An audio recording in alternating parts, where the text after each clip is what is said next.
mobile home together correctly at the time of installation all those years ago, we even contacted our state insurance division and said, look, the home was never even put together properly, and we can prove that. But because it had been so long, the insurance didn't cover installation. It only covered what happened after installation, and it was just a mess.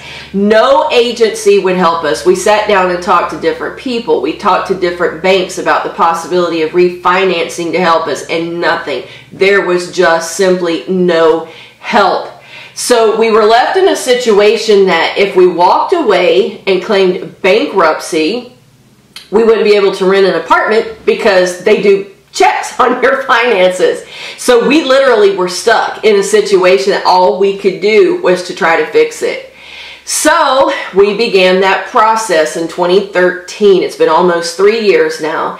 And we just started taking credit cards that we had and opened new credit cards that we could get our hands on, Home Depot and Lowe's, and just kept working until we maxed them all out and couldn't work anymore. And we just started going window by window, everything on the outside. All the plywood's been replaced, the new vapor barriers, new vinyl siding, the windows had to be replaced.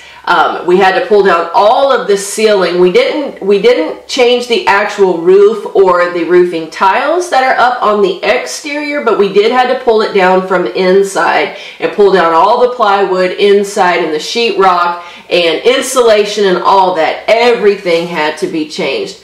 All of our furniture had to go. Anything in the home that was made of a fabric type material, we were advised to get rid of it. Matter of fact, one lady that we went to for help actually told us you need to lock your doors and just walk away because you won't be able to salvage anything. That's just how dangerous mold is once it begins infecting your stuff. So that's what we started doing. We've gotten rid of all of our furniture. Fortunately, I guess it was probably about 3 weeks ago now, my brother was getting him a new living room set, a new couch and love seat set, and he knew that we didn't have one, so he said, let me bring you the old one and you guys can use that for a while. So we do at least have a couch and chair now back over there that he's letting us use of his. That was a huge blessing. I did save this dining room table. Actually, I had put it up for sale and was going to sell it so that we could have the money to work on the home. And a good friend of mine knew how much I wanted to keep this dining room set. And so she actually bought the dining room set and gave it back to me so that we could have the money to fix the house and keep the dining room set. And I am forever grateful to her for that, because all of our schooling from the time that we started school has been done around this table. I had so many memories with this dining room set and didn't want to get rid of it. However, it is made of wood. It's a solid wood piece, and it's going to have to be sanded down and painted to seal all that in, and probably should have already done that. It's definitely a risk that we're taking that we haven't done that yet, because now that new stuff is going back in the house, we don't want to recontaminate everything. We finally got the last bit of mold out of the interior of the house last January, maybe it was February, almost a year ago now, that the final bit of mold was actually dug out. And then of course you have to rebuild and put the new sheetrock and all that around it. So that's been where we've been this year. The problem is that we were so maxed on our credit that we actually had creditors calling us every month wanting a payment. And it's like, we're paying you everything that we can. You're getting a monthly payment. It's just that we're over the limit and can't pay that down. So for several months, I guess since about May of last year, maybe June, up until we started working on the bedroom that I've been showing you, there was no work being done on the house at all because we had maxed it all out, totally maxed it out. We did have that friend that created that Facebook page for us for a while, and we did get a couple of donations through that.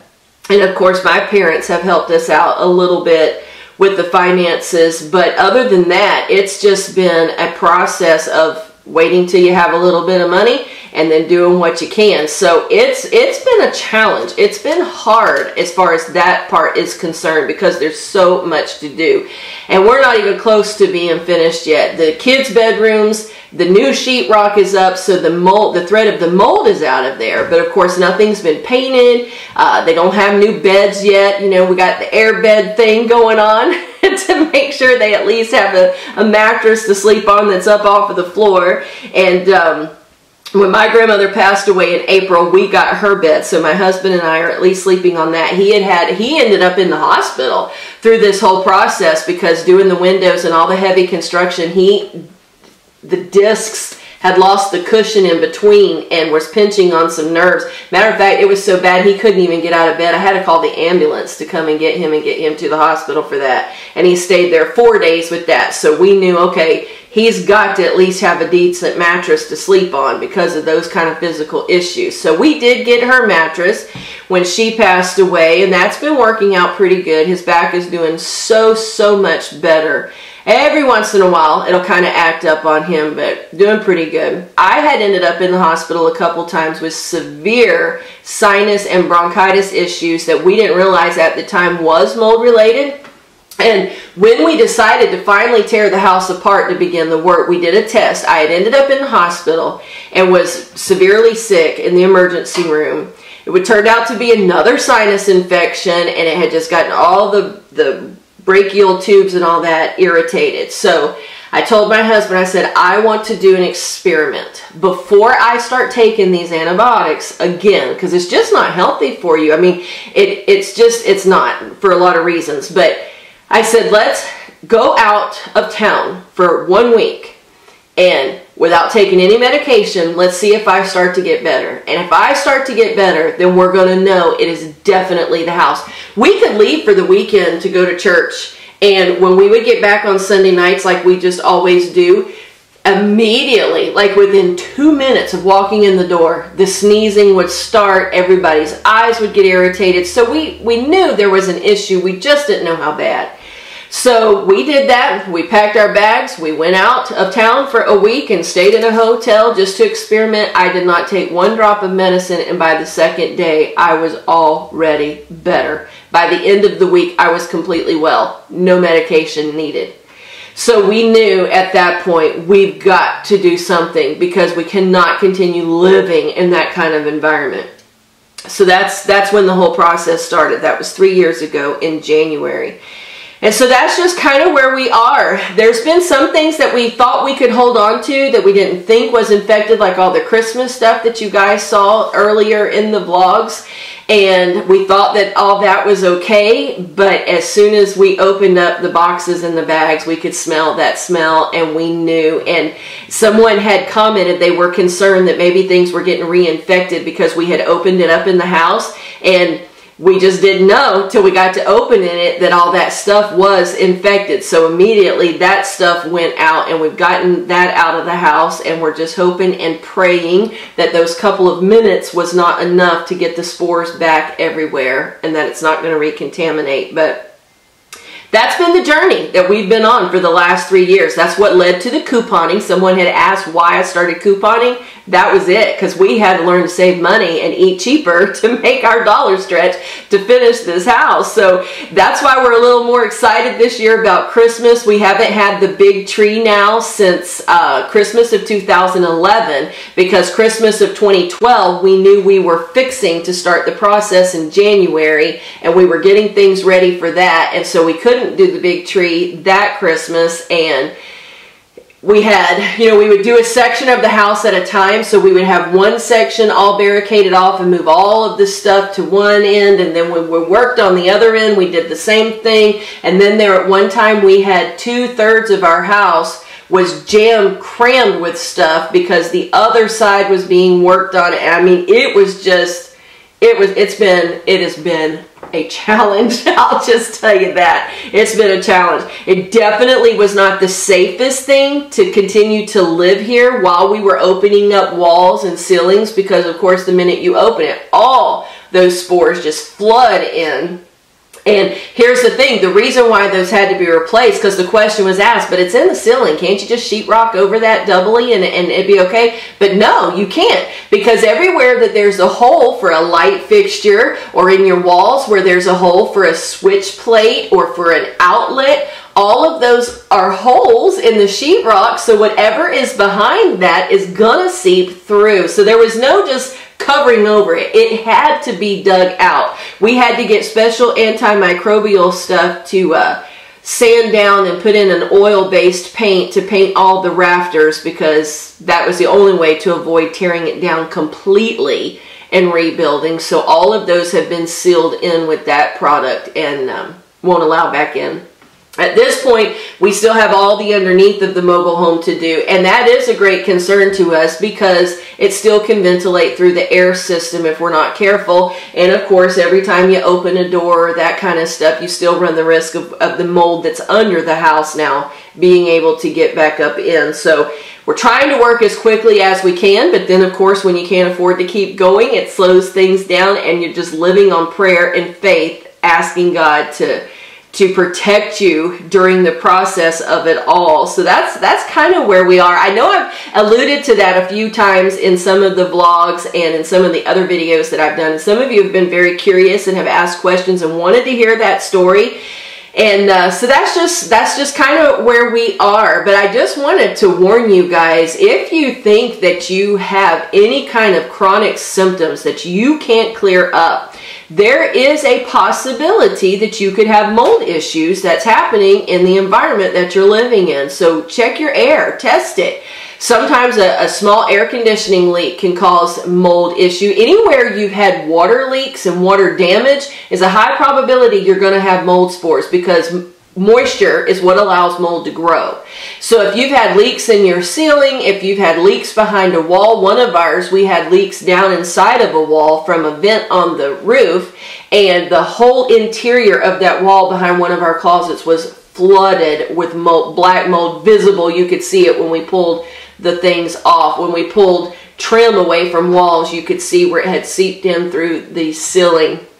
Couldn't see it from the outside, but when we started tearing it apart, we could definitely see it, and that was the culprit all along. So if you're experiencing that, for us it was a little confusing. People didn't want to believe us at first. It was hard for my husband to even grasp the notion that this was a mold problem, because all four of our symptoms were different. None of us had the same symptom at all.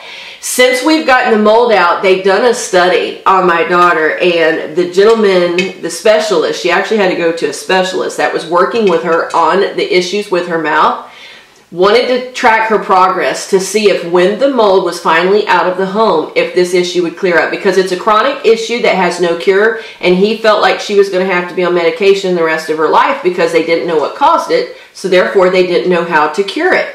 So at any rate, he wanted to follow that progress, and sure enough, now that the mold has been out of the house, every once in a while she'll have a little flare-up of a pain. The sore is gone. The dentist has been checking on that, and they have been amazed because none of them thought that it would have been mold related. And they have been astonished that something like that was actually related to the mold. But apparently her body, her immune system was trying to fight the spores she was breathing in, and that's kind of how it manifested itself. So anyway, all of our health is now on the upswing. We're all doing much better with all of that, feeling better. I have a lot more energy and don't spend my days on the couch anymore. And I am so glad about that. Now it's going to be a process of re-getting our bodies healthy and getting all the toxins out and getting back to where we can exercise and all that good stuff to get ourselves back in good condition. But that's where we are, and I wanted to share it with you because many of you have asked and you have been a little concerned when I would mention mold. If you have any questions at all, think that you may have it and want to know exactly what we've done, please comment down below. I'll be happy to help you in any way that I can. It is a big process and it is very dangerous, so don't ignore it. If you think you don't have the money to fix it, like the situation we were in, there's going to have to be some solution for you because you can't ignore it. If you ignore it, I can guarantee you the mold will eventually kill you. It is very toxic. It can cause brain damage. It can cause lung issues. There's just a whole lot of things that it can actually lead to that is severe. So you don't want to ignore it. Take care of it. But anyway, I hope that you've enjoyed hearing our story a little bit and that maybe it's helped you in some way if you've suspected something was going on with you. Like I said, leave any questions or comments down below and I'll be happy to answer those for you and help you in any way that we can. And we do ask for your prayers as we continue this process. It's definitely not over. We're a long way from being done. A lot of things we still have to finish around here. So your prayers for our strength would be greatly appreciated because it does get tiring. It wears on you. We haven't had vacation in 3 years now, and every waking minute that my husband did have up until the summer was spent on this house. So he's had a little bit of downtime now because we haven't been able to do a lot the last few months. And he's kind of catching up on some of the rest, but it still would be nice for him just to be able to get away from everything mentally. But at any rate, your prayers in those areas would be greatly appreciated as we continue to walk through this journey. And hopefully, it's going to be over for us very, very soon. I want to thank you guys for taking just a couple of minutes to sit with me today in this episode of Cocoa and Cookies. I hope you have a great week this week. A very happy holiday season, and we will see you next Monday.